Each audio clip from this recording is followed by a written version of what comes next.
Alright, welcome to the worst guide ever for shadow tanking. Alright, so this class is the best worst tank. So if you don't know what you're doing, this can be a very terrible tank, and I'll go into why. I'll explain why. So basically, you have this ability called Kinetic Ward, and if you're the other kind of tank, it's Dark Ward or something like that. So if you look at your stats, whatever this number is, it jumps by quite a bit amount. Whatever your, so normally I have 42, 42, something like that, so let me drop it off. You'll notice I'll hit my keybind for that is 2. So you'll notice my shield chance is 42. So if I hit my, there it is. Now it's 60%. So what this means is 60% of the time, damage that comes in will be a guaranteed reduced by 42%. So shield chance, that's the chance that it's going to happen. This is the amount that is reduced by. Okay, so if you had, let's say, 100% shield absorption, you can't do it, but if you had 100% absorption and you had 0 shield chance, nothing would happen at all, nothing. And if you had 100 shield chance and you had 0 absorb, nothing would happen because you would absorb nothing. You would just shield the attack, but nothing would be absorbed. So these work in tandem. Now, with your shield chance, this class has the highest amount of shield chance of any class. No question, not even close. There's no other close second. They do not have anywhere near the shield chance. So Guardians and Juggernauts have damage reduction. This number increases by a little bit. You can get 60% damage reduction. So it works similarly, but this is a guaranteed reduction. But it doesn't stack with the shield, whereas your damage reduction stacks also with your shield, which makes it better. And then Vanguards and Power Techs have shield absorption is much higher. So their shield chance goes up a little bit, but their absorption goes up a lot. So when they do absorb attack, then they take very little damage. So it's the 3 kinds of tanks. So Guardian tanks, Guardian and Juggernauts, Shadows and Assassins, and then Vanguard's PTs. They're each good for something very specific. Okay, so let's talk about uh, what also the damage reduction. So same thing with damage reduction. Let's say I was going to get hit for 100k damage. If I had a 42% damage reduction, say 40 for easy math, I'm now going to take a 60k hit. Conversely, if I have a 60% chance that I'm just going to get hit, 60% of the time, I'm going to reduce that by 40%. So now, again, I will take 60k instead of 100k damage. Okay, so that's how that kind of works. That works together. So a couple things. You can increase your damage reduction. We'll just go that look at that real briefly in your tree. If you look at your tree, your passive here, it says here, deflection. Nope, sorry. It's here. It is.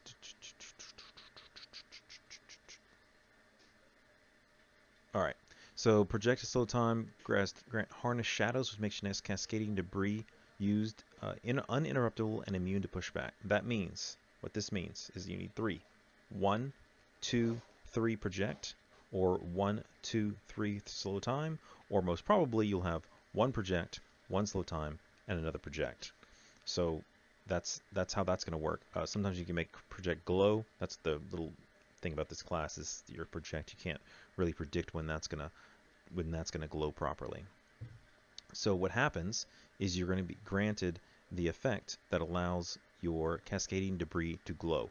Do not use your cascading debris unless it is glowing. The reason for that is it increases your damage reduction, this number here, by some amount, by 1% each stack. So this is going to go up from 42 or whatever you have, 40, 40, it could be 30, whatever it is, it's going to go up by a percentage, 1% each time, so about 4% more if a full cascading debris gets off. So you want to make sure you're only using that to glow if it's glowing, and you get it to glow by using 2 projects and a slow time probably, or you can use 3 of these or 3 of those, or combination 2 of those and 1 of those, however. So that's pretty much what you want to do is you're going to want to make that cascading debris glow. All right, so that's your damage reduction. The only other way to get your damage reduction up is your spinning kick. Your spinning kick will give you a little bit of a little bit of a damage reduction. It does a stun, but even if an item can't be stunned, it does give you damage reduction, which is a good thing. It's nice to be able to stun things, but that's not really what it's for. You can use it on cooldown. I think you have about a 30% uptime on that. It's like 20 second cooldown. Just use it on cooldown. It's going to give you some damage reduction. It's nice. So It's a good thing. So you only have two defenses, only true defenses. So your resilience, it gives you 100% cheese, as in 0 damage from yellow attacks for 3 seconds. So you can take unlimited number, a billion if it was, damage with resilience as long as it's yellow. And then your deflection is kind of useless. I mean, it works. It's not that great. It really is not. It does your melee and range. It's white damage basically, and it does reduce them from hitting you. You pretty much are immune to white, mostly immune to white damage for about 12 seconds. So 12 seconds immune to white damage, that is pretty good, and it just won't work on enemies that are only hitting you with yellow damage. All right, so let's look at your tree a little bit more. On the tree, all right, so pick what you want here. You would need to take a Steely Kick. Pick what you want here. Some of these items are circumstantial, and you want to read each one. If you're going to pick it, read what it does. You can't just blindly pick them and decide what you're going to be. I would say Cleaving Cut is trash because they took away our defensive. It used to be a defense increase, so now you can use a Force Wave as a utility or a lift if you really wanted to. All right, let's look at closer resilience. This is a must. You've got to have it. So what this does is if you use Force Cloak, it grants you 2 seconds of resilience. Resilience works with is just like this one. So this gives you a third defensive. So your defenses are infinite yellow damage reduction. If you use a Force Cloak, infinite damage reduction, and a little bit of white damage reduction. I go ahead and I run a Shield Adrenal as well. Just give me another damage reduction. And then your other, it's not defensive. It just, you keep it on, is your Kinetic Ward. So now the thing about your Kinetic Ward is, again, we talked about how it increased your shielding by 60%. Well, if it falls off completely, boom, if I click that off, it's gone. I don't get that 60%, now I'm back to 40% again, okay? So what you want to do is not hit this on cooldown. That's not really what you want to do. Now, if you just can't remember and you just don't, my stuff real big here so I can see it. But if you can't remember, then fine, hit it on cooldown. But what you really want to do is let this number go down. As this number drops, as you take hits and you start shielding things, this number will drop. And it will continue to drop, and it will continue to drop. The lower that number is, the greater your absorption goes. So then you end up with 60% absorption along with your 60% shield chance. It's crazy. It's insane. It's amazing. It keeps going and climbing and climbing and climbing. So you're going to want to watch this and only reapply it when it's about to fall off. So don't just hit it on cooldown. If it doesn't line up properly. All right, let's talk about threat generation. Threat generation. So you should probably, on almost all occasions, use a Force Pull to start. For some reason, Force Pull does an amazing amount of threat. In fact, even with massive amount of AUGs, so I'm using no DPS AUGs at all. I'm just, like you can see, I have no critical, no alacrity, and no accuracy. Obviously, no accuracy. A Force Pull, opening it with a Force Pull and the Steely Kick, you back to back, you could go into your rotation or just start slamming the buttons you're going to want to hit, and you'll not lose aggro without even taunting. You don't even need a taunt. I'm not sure why this class works this way, but it does. It generates a lot of threat without a taunt. Now, if you have to, you can throw a taunt in there. Your taunt or an AoE taunt. If you have to, it's not really, you almost don't need it very often. Quite often, you won't need it.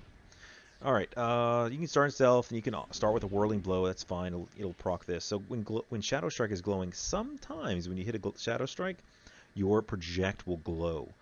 That's a good thing. So now that it's glowing, that's another one. It'll also reset your project. Remember, you want to try to get 2 projects off, so 2 projects in one slow time. One of the ways to make that reset is sometimes that Shadow Strike a glowing Shadow Strike specifically, will get that projector's reset. It doesn't always happen. Sometimes you have to just hit some random buttons, hit a double strike, or when you're waiting for slow time, and project to cool down. So basically the entire time what you're trying to do is to project, slow time, to be ready, get that force potency, glowing, and if you can count them, you're going to have a force potency, glowing project, glowing cascading debris right behind it. Now on your tree, I try to choose this one here because when you charge, you consume a charge of Kinetic Ward, the cooldown of Force Potency is decreased by 2 seconds, and Kinetic Ward is broken by damage. It grants 1 charge of Force Potency to you. So um, you will probably never, ever, ever, ever, ever break your shield will never break. You could be hitting, it just never does. But the your force potency is a good one. And then I like to take this one here because when you use that charge of force potency, it grants your nearby allies a little bit of defense. Now, all of these situations, you might want to have some of these other ones. Read them, get the ones you want, and pick the one you want. They're all situational. This is the only one that is not situational at all. All right, let's talk about your force cloak, your cheese. So I'm in combat here with this big boy. So nothing's glowing. I did a 1, 2. I'm waiting for that. Now it's glowing. And now there's my damage reduction. Boom, I can start over. And really, I'm just trying to hit those two. That's all I care about. Hitting anything else is just helpful. It's just helpful. I got 14 stacks, so I'm not going to hit my... That's glowing. 14 stacks still. 14 stacks, 13, start over. So I'm going to stand in stupid real quick and let these... Oh, I can't. It's glowing. And that's glowing. Beautiful. 12 stacks.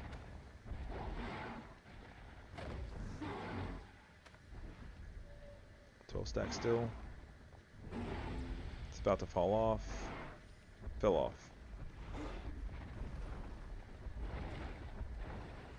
Alright, so then your cheese, your resilience. So now, let's see, parry, he didn't do anything. Like, no damage there. And then here's a white damage.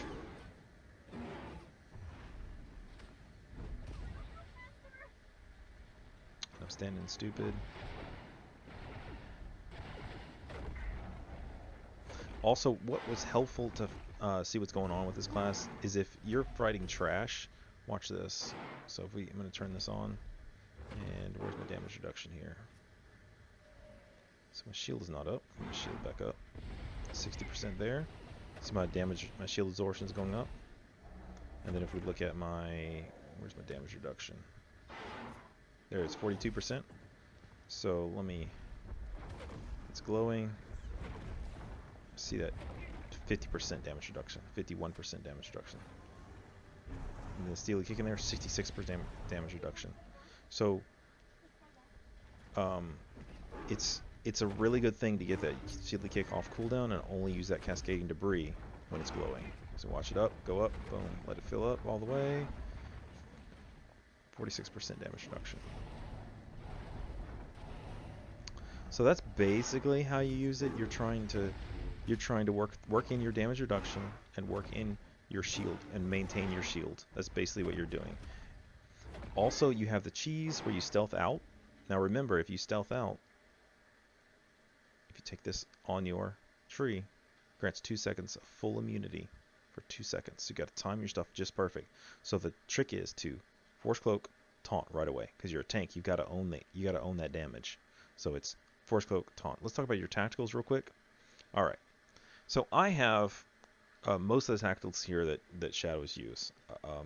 And there's Life Warden. I don't ever use Life Warden. All right, Kinetic Ward. I don't use the Ward of the Continuum, but if you wanted to, you could use it to increase your defense chance. Now, defense chance is defense chance is not your damage reduction and is not your shield or absorption. We didn't really talk about defense. Defense is specific to white damage. So there's a little tiny bit of force and tech, like a little tiny bit. It's not even enough to write home to mom about. It's 2%. It's nothing. So if you're fighting a bunch of trash, this could be effective. Consuming a charge of Kinetic Ward, when that number goes down, it increases your defense chance. So basically that one's trash. It's trash for trash, basically. All right, Ancient Tome. So slow time, it stacks for every enemy it hits, increases your shield absorption and your damage reduction by 2%. So this is good if there's a lot of enemies nearby you. So if you have a lot of enemies surrounding, like more trash, so this one is going to be much better than this one. So Ward of the Continuum is okay. Ancient Tome of Exarchun will instantly, you don't have to wait to be hit. For the other one to work, you have to be hit. This one you use your slow time for. So I don't use that one either. I really, rarely use that one. Two cloaks. This is the one that people commonly use because what happens is you now have, it has to charge up, but you have two cloaks. Just as it says, you have two cloaks. You can cloak out twice. It's got a charge, but you can have up to two. You can stealth out. So that what that does is it effectively gives you 1, 2, 3 resilience. So now you have 3 resilience all in the span of whatever time it is. And it doesn't seem like it, but 1 minute is not that. 1 minute is not that long. Like it cools down pretty fast, especially when things are going on, when like 45 seconds between things. But every once in a while you need to pop a force cloak. That's like your extra safety measure. Friend of the Forest. Now this one's cool because you're already doing a lot as a tank. You are already doing things as a tank. But if you really wanted to, you could guard your friend, and you're both about to take a massive hit. You pop a resilience. You both get resilience. So you both get 3 seconds of full immunity to yellow damage. It's really good. It's amazing. It does require a lot of control on your part as a tank. So as you're learning, I don't recommend that. So this is the one I recommend, Shroud of Shadow. And this is why I recommend it. Because one of the things you're going to do when you're learning is you're going to want to use Kinetic War on cooldown, kind of, rather than track these. You need to start learning track these. But what you're going to want to, what I do is my reflexes are just a little bit slow. So what this does is it strips off all of those stacks and rolls them into my resilience. So notice what it says. If you read what it says here, it says using resilience by 1/4 of a second for each kinetic ward stack consumed. So that means if there's 15, it increases it by 1/4 of a second, meaning I would have full 6 seconds of immunity, 6.8 seconds, but it's full 6 seconds of immunity from damage based if I have 15. So I would hit that on cool, I would hit that, and then when I pop that, I have 6 seconds of full immunity. And I can only do it once every 1 minute.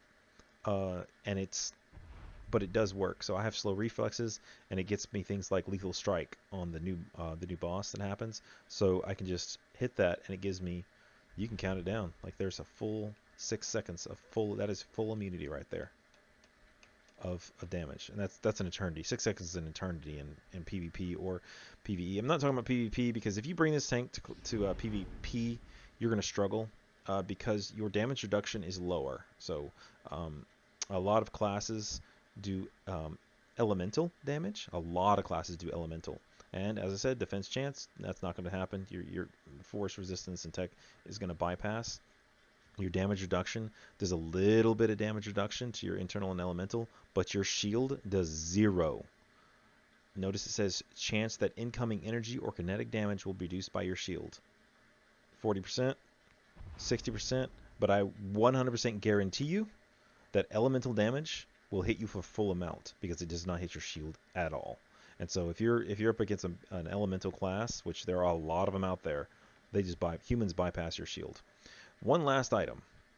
When you're building your stats, I balance out a little bit more on the shield, but basically really close. Shield and absorb really close. You can touch more on your shield chance because, as I said, if you don't shield anything, absorb does nothing.